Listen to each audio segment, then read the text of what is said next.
सकाळी म्हटलंय की आगामी निवडणुका ज्या आहेत महापालिकेच्या त्या स्वबळावर ते शिवसेना लढत आहेत. कसं असं आहे की त्याला कोणी थांबवायचा विषय नाही. इंडिया आघाडीमध्ये आम्ही आमचा निर्णय इंडिया आघाडी अजूनही मजबूत आहे. दिल्लीमध्ये काही इंडिया आघाडीला पुढे धक्का नाही. महाविकास आघाडी म्हणून आम्ही एकत्र लढलो. कालचं काही विपर्य असतं पण आमच्या सगळ्या चॅनलनी केलं.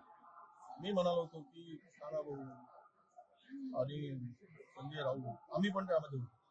20 दिवस आम्ही त्या चर्चेमध्ये घालवलं. पुराळ चर्चेत जागा वाटप नाही. आम्हाला प्लॅनिंग करायला पाहिजे, फिरायला पाहिजे.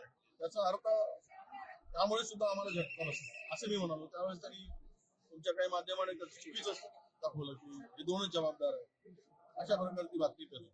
मुळात विषय असा आहे की आज असं आहे की संजय राऊतांची भूमिका, नेते मोठे आहेत त्यांच्या पक्षाची भूमिका असेल तरी पण आम्ही एकदा उद्धवजी ठाकरे साहेबांशी चर्चा करू आणि त्यांना विनंती करू की आपण एकत्र लढूया. नाही आले तर आमचा मार्ग मोकळा आहे. आम्ही पवार साहेब आणि आम्ही काँग्रेस आणि राष्ट्रवादी आमची नैसर्गिक आघाडी राहिलेली आहे अनेक वर्षाची.